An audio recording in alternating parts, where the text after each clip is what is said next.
I am Ferdinand Marcos, and I am the President of the Republic of the Philippines. I stand today on behalf of 110 million Filipinos.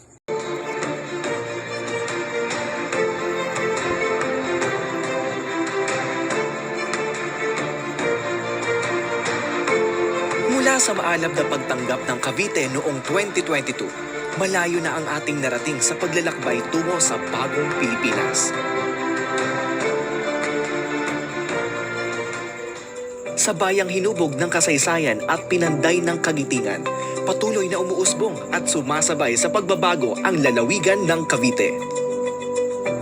Ngayon, sa ilalim ng pamumuno ni Pangulong Ferdinand R. Marcos Jr., isa sa mga pangunahing programa ay ang pagtitiyak na ang bawat pamilyang Pilipino ay may desenteng tahanan. Sa ilalim ng National Housing Authority, mahigit 30,000 housing units ang ipinagkaloob sa mga benepisyaryo sa Cavite. Samantala, bilang tugon sa lumalaking pangangailangan sa edukasyon, isinusulong ng administrasyon ang pagtatayo ng mas maraming paaralan at pasilidad para sa mga kabataan sa Cavite at buong Calabarzon. Dahil dito, higit sa 6,000 bagong silid-aralan ang itinatayo sa rehiyon. Sa Imus City, 3 bagong integrated schools ang pinasinayaan upang tugunan ang kakulangan ng silid-aralan. Sa Bacoor City, sinimula na ang pagtatayo ng Bacoor City Science and Technology High School, isang 12 palapag na gusali na may 60 silid-aralan, laboratories, computer centers at library upang mapabilis ang biyahe at mapaunlad ang ekonomiya ng probinsya. Isa sa pinakamalaking proyekto ay ang LRT-1 Cavite Extension, ang kauna-unahang railway project na nais sa katuparan sa ilalim ng kasalukuyang administrasyon. Sa Phase 1, pinasinayaan ang 5 bagong estasyon na nagdadagdag ng 6 na kilometro sa transit line. Inaasahang masisimulan ang huling 2 bahagi ng proyekto sa 2026 at magiging ganap na operasyonal pagsapit ng 2031. Kasabay nito, para sa mas epesyenteng pampublikong transportasyon sa Cavite at karatig probinsya, sinimula na ang konstruksyon ng Cavite-Laguna Expressway o CALAX, Cavite Segment Cavite-Tagaytay-Batangas Expressway, at ang Cavite Bus Rapid Transit System. Patuloy din ang konstruksyon ng Bataan-Cavite Interlink Bridge na may habang 32 kilometro. Mula sa kasalukuyang mahigit 5 oras na biyahe, bababa sa 40 minuto na lamang ang travel time sa pagitan ng Cavite at Bataan. Layo nitong palakasin ang kalakalan, pasiglahin ng turismo, at paunlarin ang ekonomiya hindi lamang ng 2 lalawigan, kundi pati na rin ng mga karatig buo. Dagdag pa rito, itatayo rin ang Sandy Point International Airport, isang world-class airport at cargo hub na magpapalakas sa turismo at kalakalan. Upang suportahan ang mga magsasaka, pinapalakas ng pamahalaan ang agrikultura. Kabilang dito ang pagtatayo ng 2 solar-powered irrigation system na nagkakahalaga ng 6 na milyong piso bawat isa para sa mas epesyenteng patubig at mas mataas na ani. Kasama rin ang Pangil Pump Irrigation Project na magpapatubig sa 12 ektaryang sakahan sa Amadeo. Samantala, isinasagawa rin ang Cavite Industrial Area Flood Risk Management Project upang mabawasan ang pagbaha at mapanatili ang katatagan ng ekonomiya ng lalawigan. Samantala, mahigit 100,000 indigent residents sa Cavite ang nakinabang sa Bagong Pilipinas Serbisyo Fair, kung saan libreng serbisyo at ayuda mula sa pamahalaan ang naihatid upang matugunan ang kanilang pangangailangan.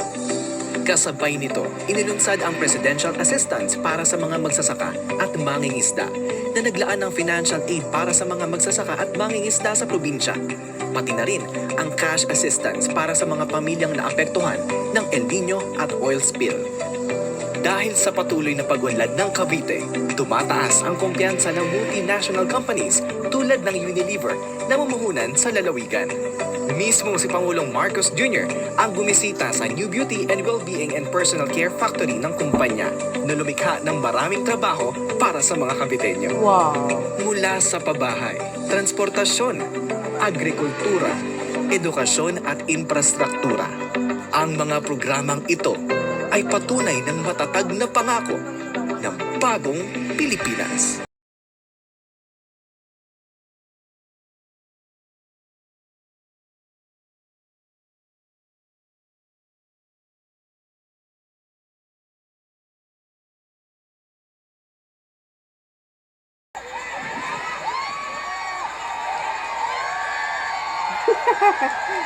Shout out sa mga taga Cavite. Ayan.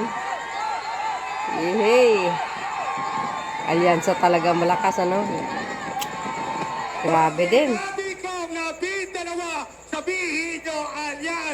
Last 2022, mga kababayan, talagang grabe. Landslide si Pangulong Marcos Jr. dyan. Sabihin nyo, kaunlaran para sa parang ito pinakamaingay President Martirez, Cavite, sino ba ang pinakamaingay? Hala kayo. Cavite! Asa na ingay?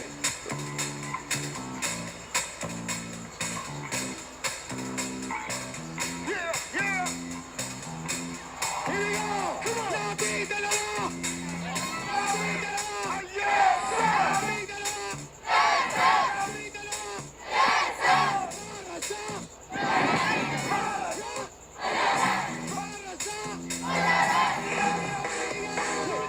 ako inasama natin!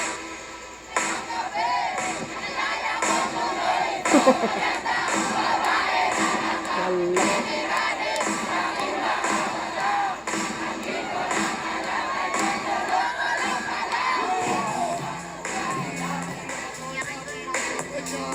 Natutunan siya, hindi makarion, di mahalata, na ay nagpayaba, ang bebe-begeta, daw siya sa alamang, ako ay umakbay, dahil di nangalaway sa bagan niya, kapit na, ako ay makaliga, di siya matagpuan, Cavite, kanino ito mapupunta?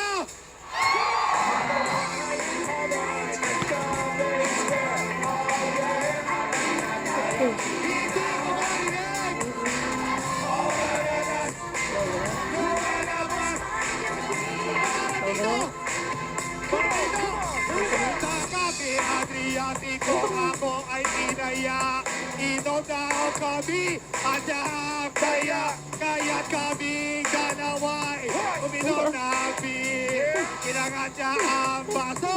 Ang sabi niya sa akin, hindi mo alam ay meron siyang inilagay. Ako'y bigla na hilo, nawala ng aking malay. Nang ako'y mabisig, aking napansin, pangalan ng hotel. Kaya nasabi ko na ako, i-split ako. Pagdamo ko ng girlfriend ko, mahirap to. Wala sa isip ko, ang kanyang baywa. Ibibigay ko to sa kaliwa ba o sa kanan?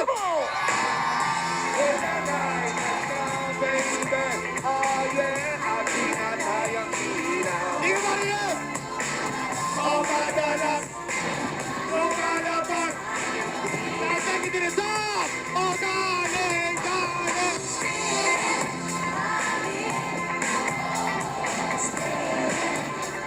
Hindi ko marinig! O madalas, lumalabas. O yung pinakamalakas na, yung pinakamalakas. Labi dalawa. Labi dalawa. Labi dalawa. Labi dalawa. O para sa. O para sa. O para sa. Sino ba ang pinakamaingay?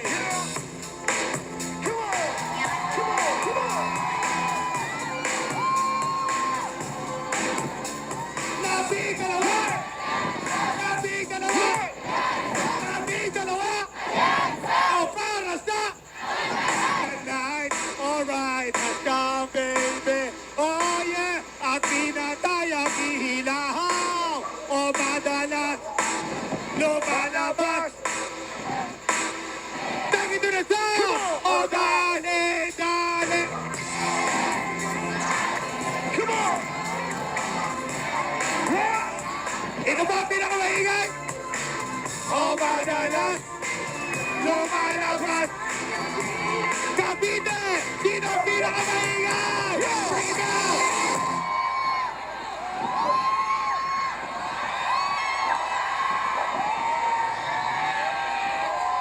Labi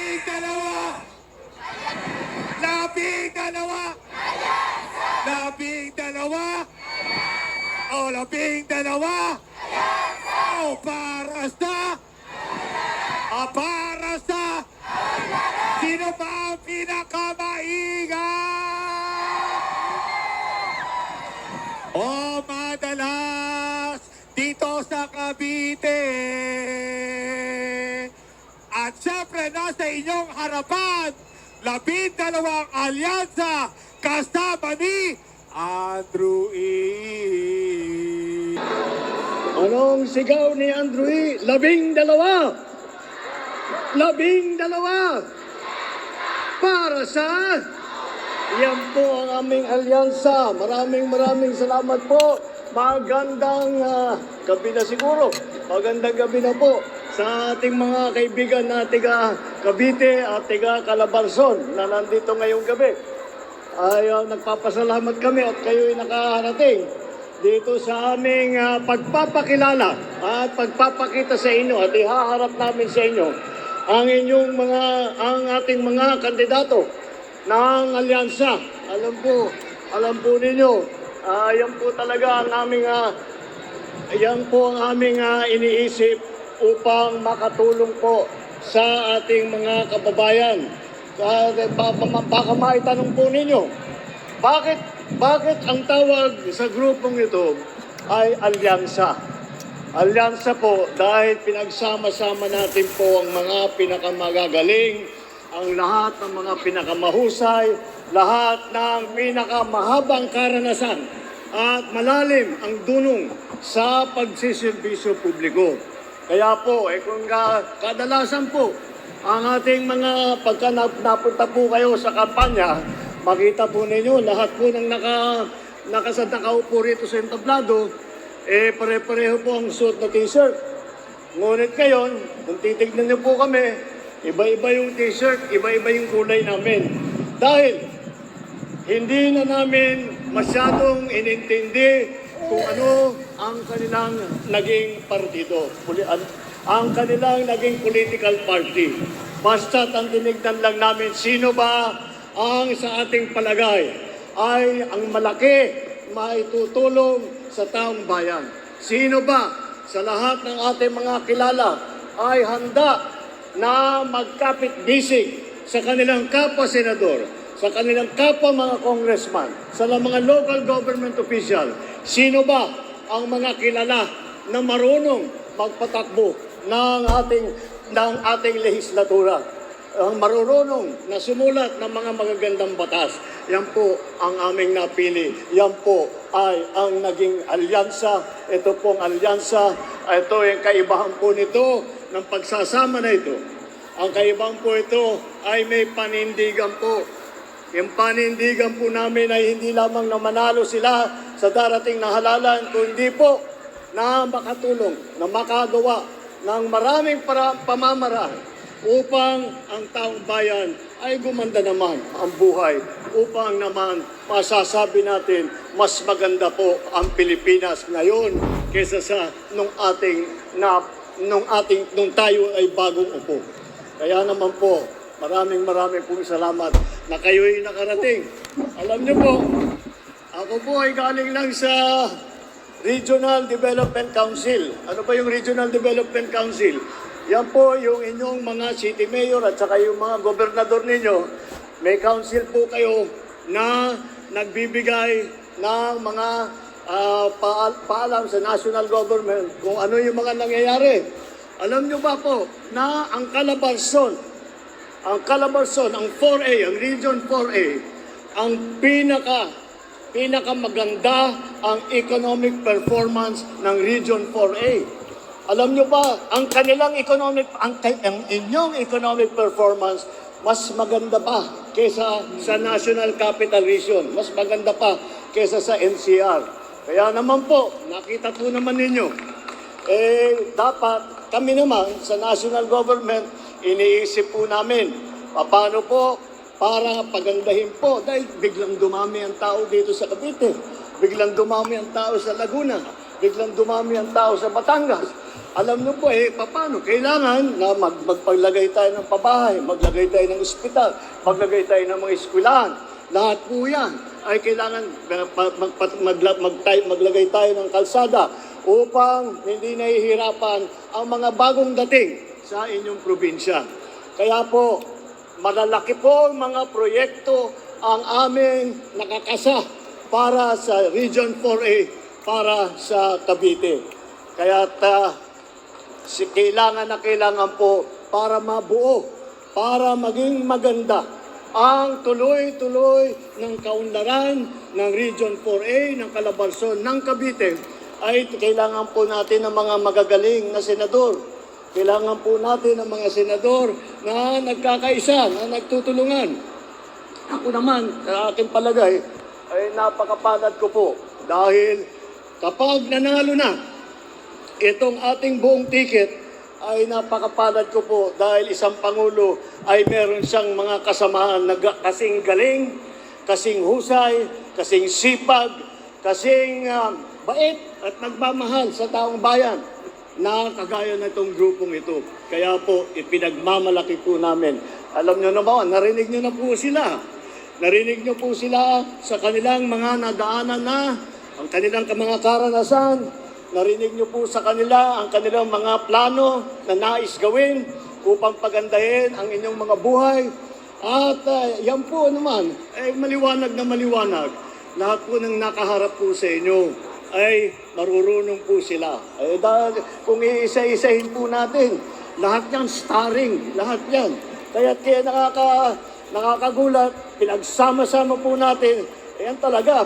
Ang tawag ngayon sa eleksyon na ito, sa mga kandidato ng alyansa, ito na po yung tinatawag na Dream Team.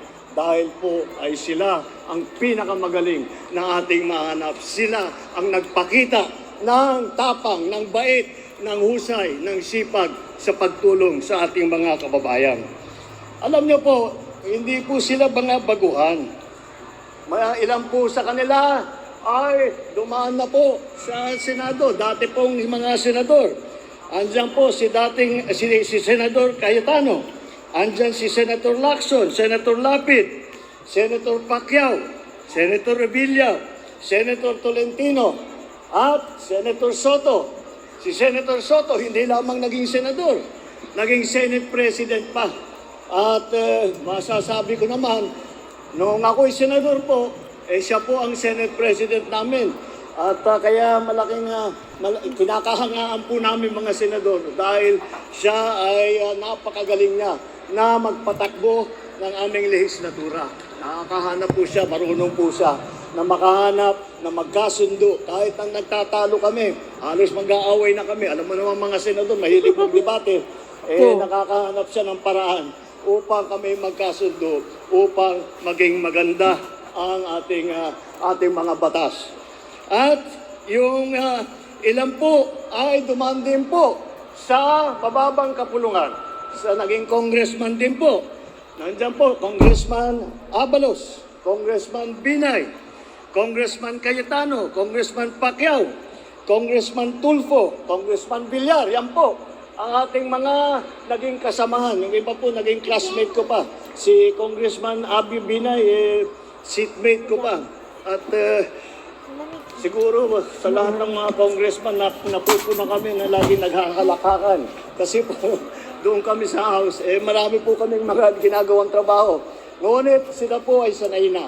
Wala na pang OJT ito mga ito. Basta't pumasok, unang araw pa lang, unang oras sa unang araw, magtatrabaho na nila. Alam na nila ang gagawin nila. Apat naman sa kanila ay dumaan sa tinatawag na cabinet level. Ang kanilang, hindi sa kabinete mismo, cabinet level ang kanilang mga hinawakan na posisyon. At sila po ay si Secretary Benhur Abalos ng DILG. Paano po siya naging DILG Secretary? Dahil po, nung umupo ako bilang Pangulo, inisip ko, sino ba ang kilala ko na nakakaunawa sa lahat ng mga problema ng LGU, kung ano ang mga kailangang gawin at paano ang magiging koordinasyon ng local government at saka ng national government. At naisip ko po, dahil balitang-balita po na mayroong isang magaling na mayor nang galing sa Mandaluyong City. Kaya po napili atin na naging sekretary po si Secretary Benhur Abalos. Ang isa pang naging Secretary Erwin Tulfo, siya po ang DSWD na pumaalala ninyo ay siyang napakasipag dahil nga naman nung naghahanap ako ng DSWD Secretary, ako, sino ba ang kilala ko na ang buong buhay ay wala na nang ginagawa kundi tumulong sa mga maliliit, kundi tumulong sa mga api, kundi tumulong sa mga nangangailangan ng tulong. Ay maliwanag naman at kaya ko po linagay bilang kalihim ng DSWD si Secretary Erwin Tulfo. Ang isa pang naging secretary level na opisyal ay ang anak ng Cavite.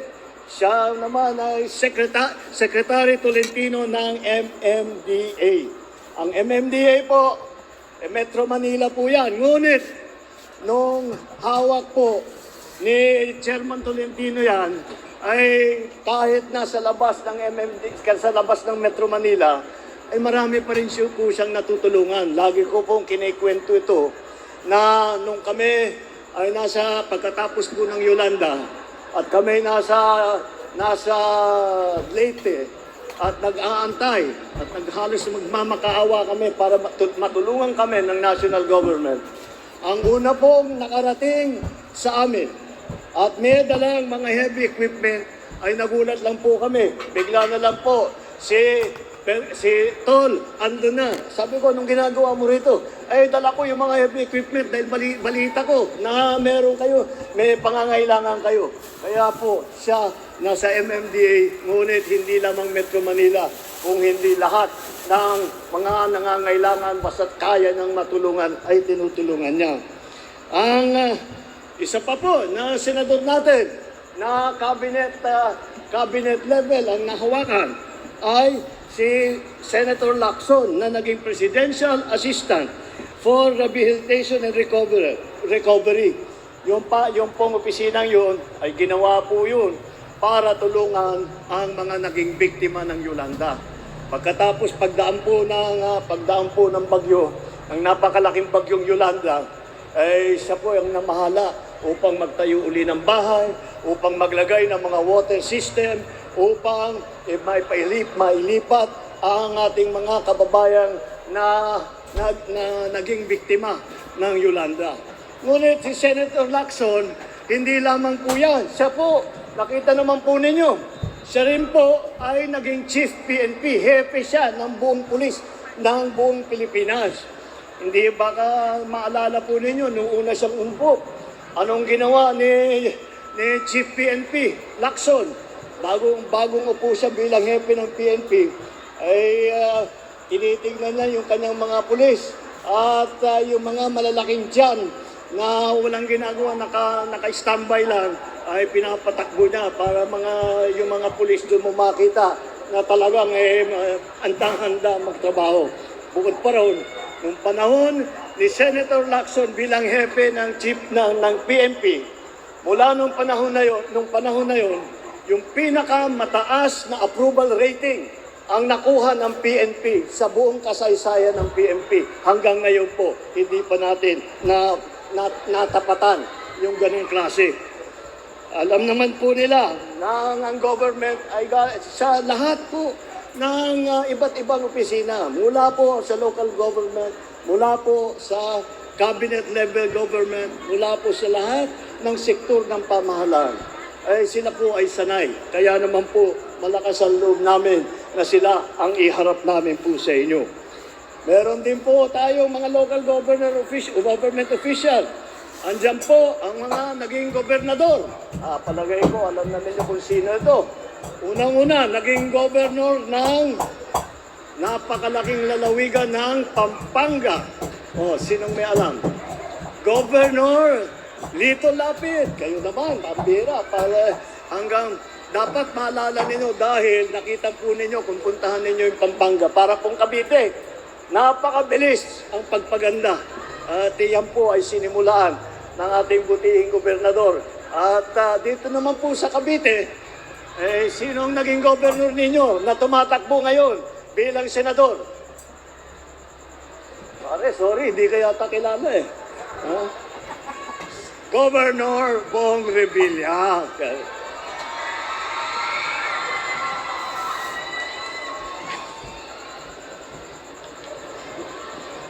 Meron din tayo mga big city mayor.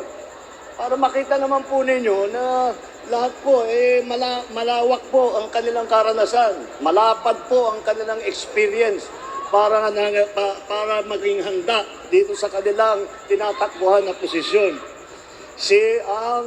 Kaya nabanggit ko na po, ang naging mayor ng Mandaluyong City, Mayor Benhur Abalos. At nung panahon po niya, kilalang kilala po ang Mandaluyong City dahil napaka-progresibo. At si Mayor Abalos nung panahon niya ay marami pong natanggap na premyo, marami pong natanggap na pagkakakilala dahil sa maganda niyang patakbo ng kanyang lungsod ng Mandaluyong. Isa pa po, alagay ko alam din ninyo, ang naging mayor naman ng Tagaytay na nandito sa entablado. Kilala po ninyo. Ayun. Sino yung kamag-anak mo ata yung nagawa? Si Tol. Naging mayor din yan ng Tagaytay. Si Mayor Tol Tolentino. At doon siya tumagal, lalo pa noong panahon pa nung ang Tagaytay ay nagsisimula pa lang na maging very, very progressive. At siyempre, ang mayor, kasalukuyang mayor ng pinakamayaman na lungsod sa buong Pilipinas. Alam mo ba, alin ang pinakamayaman na lungsod sa Pilipinas? Makati po. Makati City, the richest city in Manila. Ang mayor po, si Mayor Abby Binay. Alam nyo naman po, sa pagka naisip natin, pinakamayaman siya na lungsod, sasabihin natin, siguro, madaling-madali ang trabaho ng mayor dyan dahil marami siyang pondo. Hindi siya naghihirap sa pondo. Totoo nga naman. Ngunit, alam nyo po, ang ginawa ng ating butihing mayor ay ang kanyang ginawa, lahat na maipamigay niyang libre sa kanyang mga constituent ay ginawa po niya.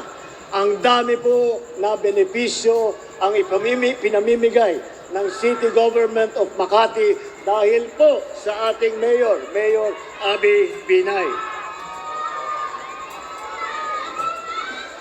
At kung pag-uusapan naman ang mga kababaihan, hindi po tayo may iwanan dahil nandito naman po ang ating mga magigiting na mga magre-represent sa ating mga kababaihan. At ang ating mga kandidato na babae ay hindi po pangkaraniwan po. Sila po ay siguro sila na yung pinakamatapang, sila na yung pinakamasipag na nakita ko. Kaya naman po maaasahan ninyo dito sa ticket na ito, kapag nahalal, ay hindi po mawawala ang boses ng kababaihan. Dapat palalakasin natin ang boses ng kababaihan at makakatiyak po kayo na ang karapatan ng mga kababaihan ay pagtatanggol. At dito po sa akin, kadalasan po, pag nagsasalita ako dito tungkol dito sa ating mga kandidato, ay pinagmamalaki ko kung saan-saan po silang nanggaling. Ngunit, kung titignan po natin, sinulo na yata ng Cavite itong alyansa na tatlo ang Caviteño na tumatakbo bilang senador sa alyansa. Meron pang one half. Dahil po, si Mayor Binay nakapangasawa po ng tiga Cavite rin. Kaya kailangan naman siguro, dapat din may magre-representa rin po sa mga galing po sa iba't ibang lugar. Meron din po tayo niyan. Andiyan po, siyempre, yung ating minamahal na champion, ang ating champion na si Manny Pacquiao. Na si Manny Pacquiao ay galing sa Bukidnon, sa Sarangani, at sa Jensan. Ito pong si Erwin Tulfo, ay laking Davao po ito, at tumagal din siya sa Sulu. Ay kaya dahil po, ay doon na destino ang kanyang ama. Sumama po siya sa kanyang ama, at doon na destino ang ama po niya ay naging bayani ng ating bansa.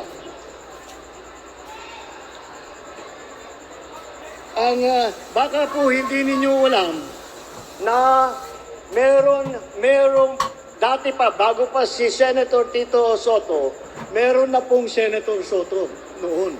At ang unang Senator Soto po ay sa Cebu naman nang galing.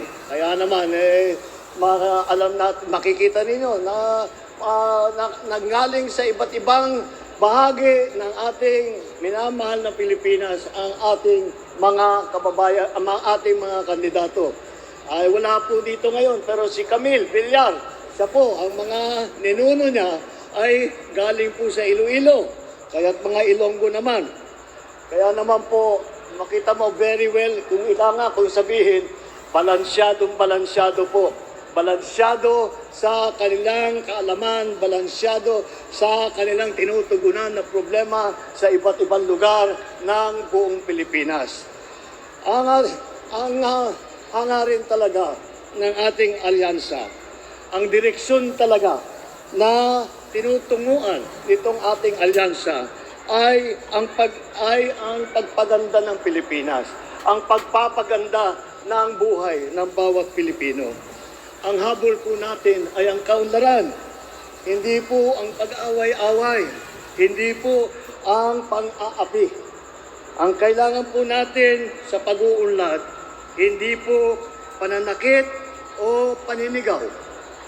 At ang kailangan po natin ay solusyon, hindi mga maiinit at maanghang na salita na wala namang kabuluhan, wala namang kinalaman sa serbisyo publiko. Ang mga kandidato ng alyansa ay kasama natin sa pagtataguyod ng interes at kapakanan ng bawat isang Pilipino. Ipaglalaban po natin ang ating soberanyo at yan ay gagawin natin sa pamamagitan ng magandang pag-uusap, sa pagka-diplomatiko at sa pakita ng dignidad ng mga Pilipino. Hindi natin isusuko ni isang pulgada ng ating teritoryo, hindi tayo kailangan sumunod sa kahit sino mang dayuhan. Tayo po ay may ganap na karapatan at dapat makinabang sa yaman sa ating sariling bayan. Sa laban naman kontra sa krimen, kontra sa droga, wala po sa amin ang naniniwala na ang solusyon ay pumatay ng libu-libong Pilipino. Ang dapat po dyan, para masolusyonan po yan, ang ating magsulat ng magagandang batas, ang ating pagsuporta sa mga pulis, ang ating pagsuporta sa ating mga local government officials upang magawa nila na mabuti ang trabaho nila. At pagdating naman po sa ekonomiya, ito po ang pinakamahalaga na ating ginagawa ngayon dahil tayo ay bumabawi pa lang tayo ngayon sa pandemya. Kaya kailangan na bigyan natin ng pansin ang ating ekonomiya. Para sa trabaho, huwag naman natin puntahan, huwag na natin balik-balikan. Hindi natin kailangan ang mga illegal na industriya kagaya ng mga bogo na naging pugad lang naman ng krimen at karahasan. Kaya't po ay binanda po natin yan. At ang tunay na solusyon ay para sa trabaho at sa kabuhayan at suporta sa maliliit sa mga nangangailangan. Yan po ang tunay at tamang solusyon sa mga problemang yan. Magkaisa po tayo sa pagpili ng ating mga leader na tapat sa kanilang tungkulin. Buo ang panindigan at handang maglingkod para sa mga maging mas maginhawa ang ating mga kabuhayan. Ito po ang ating alyansa. Ito po ang ating hinaharap sa inyo. Ito po ang magdadala sa atin ng kaunlaran. Ito po ang magdadala sa atin ng pagkakaisa. Ito po ang alyansa para sa bagong Pilipinas.